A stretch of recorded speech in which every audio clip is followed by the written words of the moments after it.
மேடையில் பேசும்போது தண்ணி போட்டு வந்தோன்னே நிறைய பேர் சொல்கிறாங்க. ஆக்சுவலாக நான் நைட்டு தாங்க போடுவேன், மேடையில் போட மாட்டேன். பார்ட்டியில் குடிச்சிக்கிட்டு இருக்கும்போது சிவா வந்தான்.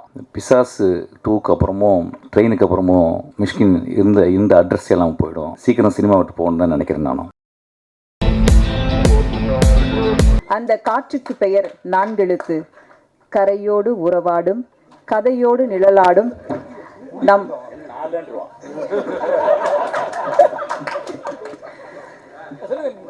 அந்த 4 எழுத்து காற்றை இப்போது உங்கள் முன் நீண்ட இடைவேளைக்கு பிறகு இந்த மேடை காத்திருக்கிறது. அவருக்காக அன்புடன் அழைக்கிறேன் இயக்குனர், நடிகர் மிஷ்கின் அவர்களை. பாடகர், எழுத்தாளர், இசையமைப்பாளர், எல்லாவற்றுக்கும் உரிய பொருத்தமான நடிகர் மிஷ்கின் அவர்களை. தானு சார் வர பின்னால் உட்காந்துருக்காரு. நான் எப்படி பேசுறது? 5 நாளாச்சு தூங்கி ராம் ஒரு 5 நாளைக்கு முந்தி கூப்பிட்டு பாட்டு பாட சொன்னான். அந்த இரவு ஃபுல்லாக ஒரே ஆட்டம். ஒரு 3-4 ஹவர் பாடி முடிச்சுட்டு அதுக்கப்புறம் ஆஃபீஸ்க்கு வந்துட்டான். காலைல 6 மணிக்கு தான் போனான். அப்புறம் மறுநாள் படம் பார்க்க கூப்பிட்டான். அப்புறம் நைட்டு ஃபுல்லாக பேசினோம் நாங்கள் அசிஸ்டன்ஸ் எல்லாம் சேர்ந்து. அப்புறம் நேற்று சசி நான் கதை சொல்ல வந்தார். அதுக்கப்புறம் நைட்டு 12 மணிக்கு விக்கி படம் பார்க்க கூப்பிட்டான். இன்றைக்கி காலையில் வரைக்கும் இன்றைக்கி வரைக்கும் தூங்கலை. இப்போ மத்தியானம் பார்த்தா இவ்வளோ லென்த்தாக இருந்துச்சு இந்த விழா. அப்புறம் ரொம்ப எதிர்பார்க்குறீங்க, என்ன பேச போகிறேன்னு எனக்கே தெரியல. ரேண்டமாகவே ஆரம்பிப்போமே. நேற்று சசி அண்ணா ஒரு ரொம்ப எக்ஸ்ட்ராடனரியான ஒரு ஸ்டோரி சொன்னார். எனக்கு தெரியாது ஏன் என்று சொன்னார்னு தெரியல. சசி அண்ணா சொல்லும்போது எனக்கு தெரிஞ்சது வாழ்க்கையில் எவ்வளோ முக்கியமான ஒரு மனிதர் அப்படின்றது. அவர் சொன்ன கதை எனக்கு ரொம்ப மனசில் அப்படியே. சசி அண்ணா தேங்க்யூ. நான் அந்த டைமில் உங்களுக்கு தேங்க்ஸ் சொல்லலை. அதுக்கப்புறம் சசி அண்ணா போன பிறகு நான் சசிக்கு ஃபோன் பண்ணி இவ்வளோ ஸ்ட்ராங்கான ஒரு கதை சொல்லியிருக்கீங்க, இது ராஜா இல்லையா அப்படின்னு கேட்டு, அதுக்கப்புறம் தியாகராஜன் குமாரஜா கேட்டு, தியாகராஜன் குமாரஜா ராஜாட்ட கூட்டு போங்க அப்படின்னு சொல்லி அது அப்படியே ஆச்சு. ஒரு ஐ திங்க் ஒரு 8 வருஷம் முன்னாடி இருக்கு நினைக்கிறேன். ஒரு பார்ட்டியில் குடிச்சிக்கிட்டு இருக்கும்போது சிவா வந்தான். அவனும் விடுறா அவனும் ஒரு இதை எடுத்து வந்தான். நான் 4 பேருக்கு அடிச்சிருப்பேன்னு நினைக்கிறேன். அவன் நேராக சேர்ஸ் அடிச்சுட்டு, சார் நம்ம 2 பேரும் சேர்ந்து ஒரு காமெடி பண்ணலாமா சார் அப்படின்னா. நான் அவனை பார்த்து என்ன காமெடி பண்ணுறியா அப்படின்னேன். அப்படி போயிட்டான். அதுதான் நாங்கள் அதை மறந்துருப்பான். இல்லை நான் சினிமாவுக்கு வந்ததுலேருந்து தூங்கலடா, டோன்ட் வரி. நான் இப்போ போனாலும் தூங்க மாட்டேன், கவலைப்படாத. போனவுடனே தானு சார் வந்துடுவார் ஆஃபீஸ்க்கு. அவர் பேசுவார். ஸோ அதனால் தூங்குறதே கிடையாது. சீக்கிரமாக லாஸ்ட்டாக தூங்கிக்கலாம், 5:30 அடிக்கில் தூங்கிக்கலாம் ரொம்ப நேரமாக. நான் நிறைய மேடைகள் என்னை சினிமா விழாக்களுக்கு கூப்பிட்றாங்க. தயவுசெய்து கூப்பிடாதீங்க. கூப்பிட்டிங்கன்னா ஒரு 5 லட்ச ரூபா கொடுத்தீங்கன்னா நல்லாயிருக்கும். ஒரு விழாக்கு ஒரு 5 லட்ச ரூபா கொடுத்தீங்கன்னா பேங்க்கில் போடலாம், மகளுக்கு படிக்க வைக்கலாம், இன்னும் கொஞ்சம் மாஸ்டர்ஸ் படிக்க வைக்கலாம். இந்த விழா மூலம் நான் சொல்லிக்கிறேன். ஆக்சுவலாக ஒரு நாளைக்கு 5 கால் வருது. அதாவது அடுத்த மாதம் வர ரிலீஸ் ஆக போகிற ஃபங்க்ஷன், ஆடியோ ஃபங்க்ஷன், பட விழா, அப்புறம் அப்படிலாம் சொல்கிறாங்க. ஸோ இந்த விழா மூலிமா நான் சொல்லிடுறேன், தயவுசெய்து கூப்பிடாதீங்க. நிறைய வேலை இருக்குது, எனக்கு நிறைய கதைகள் பண்ணிக்கிட்டு இருக்கேன், படிக்கிறேன் நிறைய. இப்போ தான் படிக்க டைம் கிடச்சிருக்கு. எப்பொழுதுமே நான் ராம் பற்றி பேசும்போதும் யோசிக்கும் போதும், ஏன்னா எப்படி இருந்தாலும் ஒரு 2 நாளைக்கு ஒரு ராம் பேச்சு ஏன்னா எனக்கு ஒரு அசிஸ்டன்ட் டேரக்டர் சேர்ந்துருக்கான். அவன் ஆக்சுவலாக ராம்கிட்ட சேர வேண்டியப்போ என்கிட்ட சேர்ந்துட்டான் போல. ஆக்சுவலாக எந்தளவு நேசிப்பான் அப்படின்னா, நான் ஒரு 10% என்னை நேசிப்பான், 90% ராம் நேசிப்பான். அவன் ஒரு நாள் சண்டை போட்டு போனோடனே, ரொம்ப நல்ல பையன், ரொம்ப நல்லா படிக்கிற பையன், ரொம்ப சின்சியரான பையன், உண்மையின் அப்படியே சொல்லாமல் ஒரு எம்பாடிமெண்ட் ஆஃப் ட்ரூத் அவன். அப்போ நைட்டு ஒரு 12 மணிக்கு அவன் நான் மெசேஜ் போட்டேன் அவனுக்கு. நீ முதல் இன்டர்வியூவில் உனக்கு பிடிச்ச டேரக்டர் ராமன் சொன்னடா, இப்போ நீ சண்டை போட்டு போயிட்டேன், நாளைக்கு காலையில் நான் ராம்கிட்ட சொல்கிறேன், ராம்கிட்ட போய் ஜாயின் பண்ணிக்கடா அப்படின்னா. நான் ஒரு மெசேஜ் போட்டேன். ஒரு மணி நேரம் கழிச்சு எனக்கு மெசேஜ் போட்டான். சார் நான் உங்களை விட்டுட்டு நான் போயிட்டேன், நீங்கள் ராம்கிட்ட சேர்த்து விடணும்னு சொல்லி ஏன் சார் சொன்னீங்க, என்னை அப்படியே நிராகரிச்சிடும்ல, உங்களுக்கு கோவம் வரலையா அப்படின்னு கேட்டேன். அப்போ நான் சொன்னேன், because I love you so much அப்படின்னு. அவன் அந்த எண்டில் அழுதுட்டு மறுநாள் காலில் என்னை கட்டி பிடிச்சிட்டான். ராம் எங்கள் வாழ்க்கையில் எப்பயுமே அப்படி தான் இருக்கிறோம். நாங்களும் ராம் வாழ்க்கையில் எப்பயுமே இருக்கிறோம். ஒரு சினிமா 72 தொழிலுக்கு அப்புறம் சினிமாவுக்கு வந்தேன். நான் சினிமாவை ரொம்ப நேசிச்சு என் தந்தை போல ஒருத்தர் உட்காந்துருக்காரு. ரீசெண்டாக ஏதோ ஒரு பத்திரிகையாளர் சொன்னார் போல, இந்த பிசாசு 2க்கு அப்புறமும் ட்ரெயினுக்கு அப்புறமும் மிஷ்கின் இந்த அட்ரஸ் எல்லாம் போயிடும் அப்படின்னு சொல்லியிருக்கார் போல நண்பர்.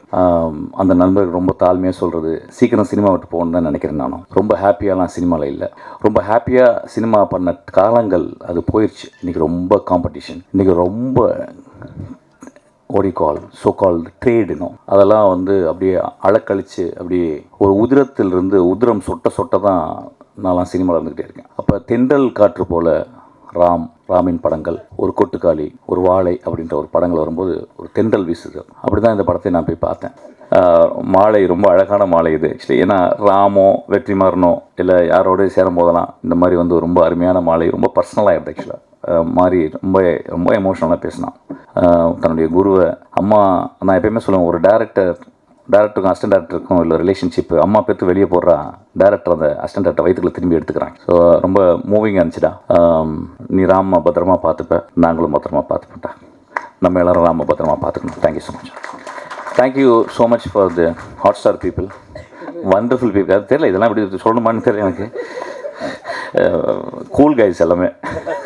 பிரதீப்லாம் வந்தாருன்னா பார்ட்டியில் ஃபுல் கட்டுவோம் நாங்கள் ஆக்சுவலாக.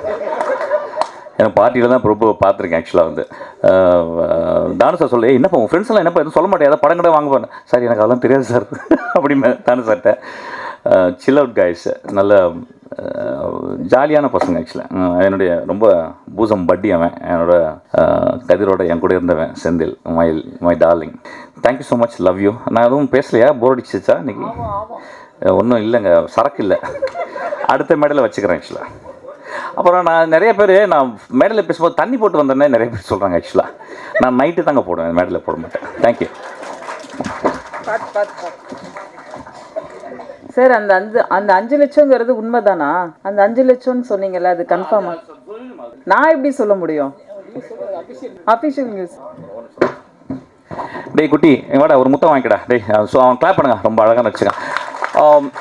ரொம்ப நாளைக்கு நான் அந்தலாவில் வந்து ஒரு குழந்தை என் கூட நடிச்சது actually. I spend nearly 2 years with that boy actually.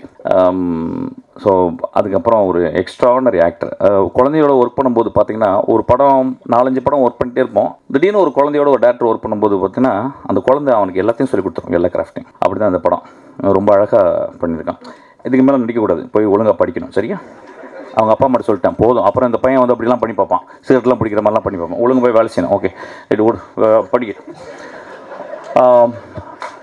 I want give ஒரு applause to ma'am actually. what a beautiful actress she is. ஒரு சின்ன அப்ளாஸ் கொடு.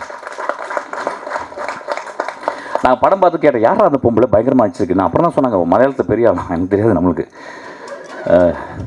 அப்புறம் மேம் பியூட்டிஃபுல்லாக நடிச்சிருந்தீங்க, ரொம்ப அவுட்ஸ்டாண்டிங் பர்ஃபார்மன்ஸ், ரொம்ப வேல்யூபிளான performance. She elevated the movie like anything. அப்புறம் மியூசிக் டைரக்டர், சாரி டாடே ஒன்று பற்றி சொல்ல எழுதி வச்சுங்க. ரகுமான் ஆஃபீஸ்லேருந்து ஒரு ஜீனியஸ் வந்துட்டான். அவன் ஒரு பாட்டு என்னை பாட சொன்னான். நான் பாட்டு பாடின உடனே நடபயிர் வீராகும், ரொம்ப எக்ஸ்ட்ரானரியாக இருந்துச்சு. அதுக்கப்புறம் ஒரு பாட்டு திடீர்னு போட்ட உடனே சொன்னேன், டேய் இந்த பாட்டு நல்லா இருக்குடா, இதை வந்து சஞ்சய் சுப்ரமணியம் பாடினா நல்லா இருக்கும்டா அப்படின்னு சொன்னேன். இவங்க திடீர்னு என்னை பார்த்தாங்க, ஏன்னா 2 பேரும் பேசி வச்சுருந்தாங்க போல், யாராவது ஒரு கர்நாடிக் சிங்கர் பாடினான்னு. உடனே I requested Sanjay. Immediately Sanjay came and sang the song. டே அந்த பாட்டை அனுப்புங்கடா.